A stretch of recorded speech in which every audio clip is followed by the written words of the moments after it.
그러므로 너 음녀야, 여호와의 말씀을 들을지어다. 주 여호와께서 이같이 말씀하셨느니라.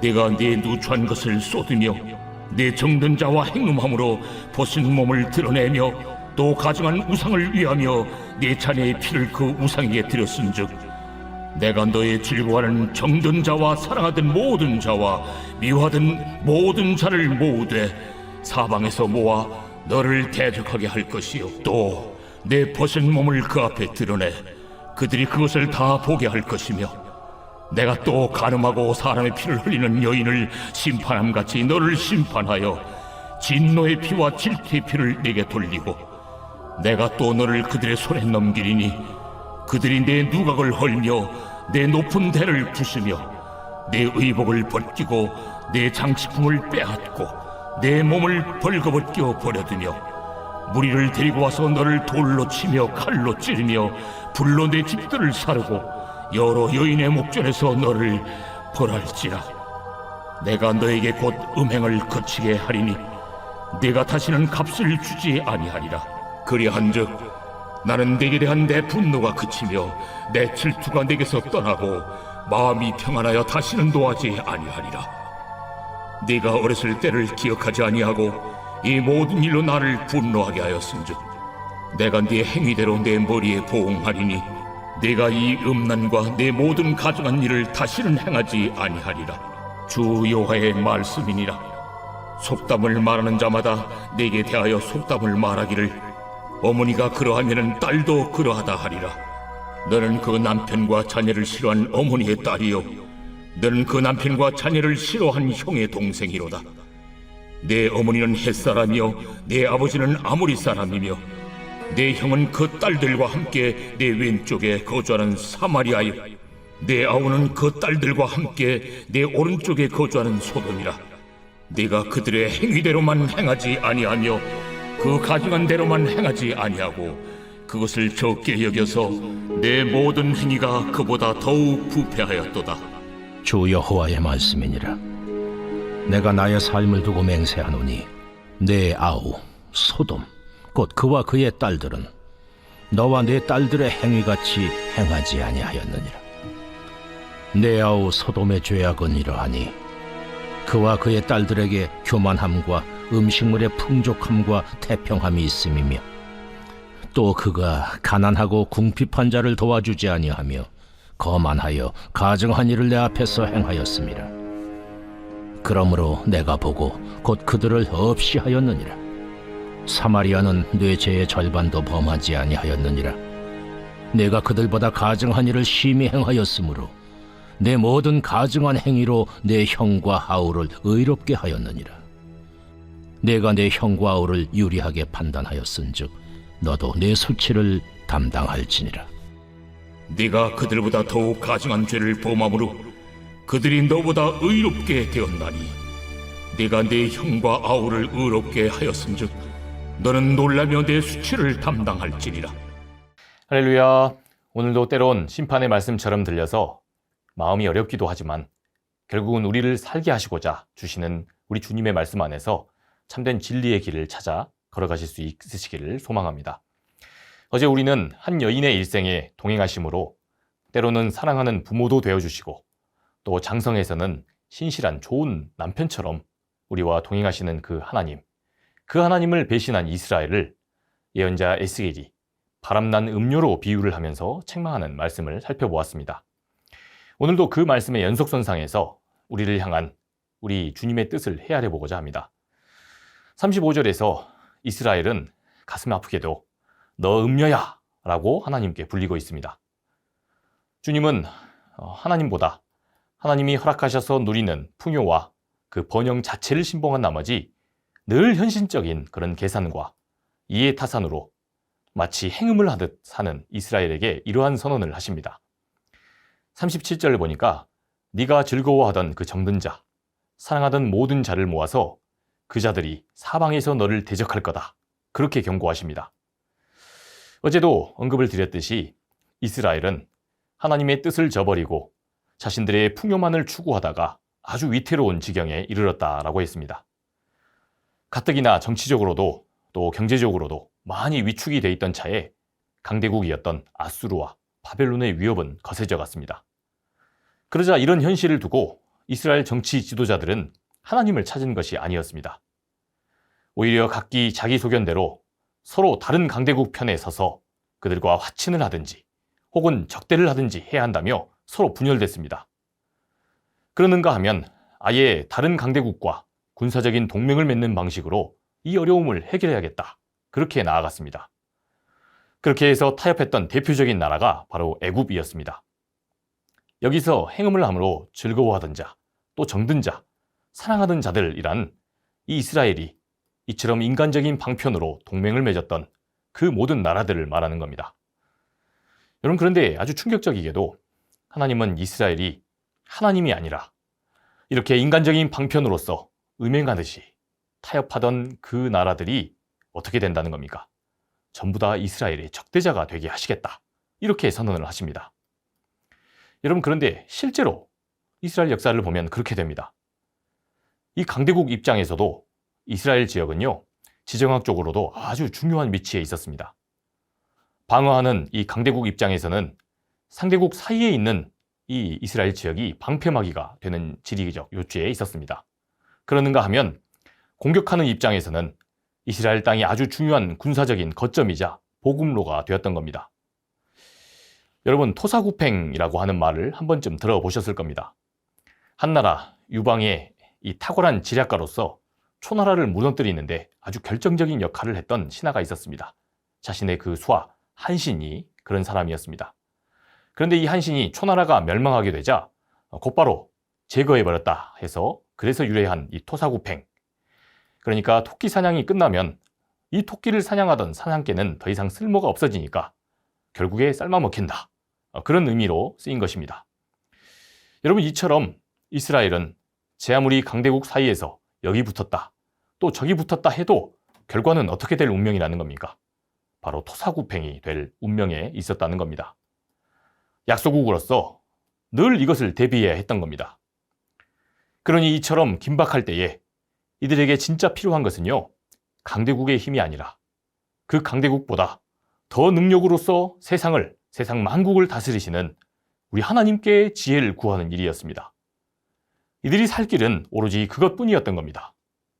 그런데 끝내 이들은 포로지까지 와서도 돌이키지 않았습니다. 그런 이스라엘이었으니 이들은 결국 정말로 토사구팽되어서 망할 수밖에 없었던 겁니다. 사랑하는 여러분, 우리 삶도 때로 그렇게 될 수 있습니다. 믿음의 사람이라 할지라도 정말로 우리 주님만을 의지하는 그런 믿음의 정도만을 걸어가지 않는다면 우리도 이러한 심판을 피할 수 없게 되는 겁니다. 우리가 추구하는 풍요와 번영도 때로는 이처럼 반드시 큰 아픔의 대가를 치러야만 하는 그런 위험한 행위가 되는지도 모른다는 겁니다. 지금 당장 급하니까 그렇게 요령껏 상황을 때우고 또 임기응변으로 문제를 해결하고자 하고 또한 우리 하나님을 핑계로 또 이것이 신앙이라면서 그렇게 추구하고 나가지만 알고 보면 늘 내 앞에 먼저 감노려고 하고 또 내 감투를 위하고자 하고 내 안위와 내 번영과 내 이기적인 욕망을 성취하고자 그것을 위해서 애쓰면서도 그걸 주님을 위한 거다. 나 자신마저 그렇게 기만하고 산다면 그것은 결국 우리에게 돌아온다는 겁니다. 모래 위에 세운 그런 집처럼 아주 허망한 것이 될 수밖에 없다는 겁니다. 우리 하나님은 우리가 이렇게 신앙생활을 한다면 그 모든 행위가 거꾸로 독이 되어서 우리에게 돌아오게 하신다. 지금 37절에서 아주 준엄하게 선언하고 계시는 겁니다. 이렇게까지 강하게 우리에게 이 심판의 의지로 경고하시는 이 하나님의 의도, 이러한 하나님의 의도는 아주 분명합니다. 41절에서 하나님은 내가 너에게 곧 음행을 그치게 하리니 내가 다시는 값을 주지 아니하리라 이렇게 말씀하시며 또 42절에 그렇게 하고 나면 내 분노가 그치고 또 질투가 떠나며 내 마음이 평온해질 것이다 이렇게 말씀을 하십니다. 그러면서 43절 이하로부터 또 오늘 말씀 마지막 52절까지 특별한 택함을 받은 이스라엘의 이러한 불신앙적인 태도가 어떻게 하나님이 애정을 덜 쏟으시는 주변 형제의 나라들을 오히려 더 돋보이게 하고 오히려 더 빛나게 만드는지, 이런 어처구니 없는 그 상황을 불러일으키는지를 아주 꼬집어 말합니다. 그게 오늘 이 나머지 말씀들의 그 의미 또 내용인 겁니다. 저는 이 대목을 묵상하면서 저와 제 아이들과의 그 관계가 곧바로 떠올랐습니다. 저희 집은 저하고 거의 똑같이 생긴 제 큰딸, 그리고 또 아들, 그리고 작은 딸 녀석이 날마다 그룹을 이루면서 강력한 에너지를 발산합니다. 저도 제 아내도 형제가 딱 남동생이 하나씩 있습니다. 그래서 둘뿐인 집에서 저희는 자라왔는데, 저희 집 아이들은 셋이다 보니까 셋은 정말 다르더라고요. 셋이 되면 둘과는 다르게 한 집단이 됩니다. 일찍이 라이놀드 니버는 도덕적 인간과 비도덕적 사회라고 하는 책에서 말합니다. 그는 이 책에서 개인일 때는 그렇게 지극히 도덕적이고 착하던 사람들도 집단의 귀속이 되면, 그래서 그 집단의 한 일원이 되면 그 집단의 이데올로기와 집단의 그 의지와 뜻에 따라서 움직인다는 사실을 발견했습니다. 그래서 개인일 땐 그렇게 양심적인 사람이 집단에 귀속되면 양심을 저버리고 쉽게 막 가는 행동도 서슴지 않는다는 겁니다. 저희 애들도 딱 셋이 하나가 돼서 아이들은 자유롭게 뛰놀아야 정상이다, 이러한 지네들 집단의 원리를 따라서 가만히 있지를 못합니다.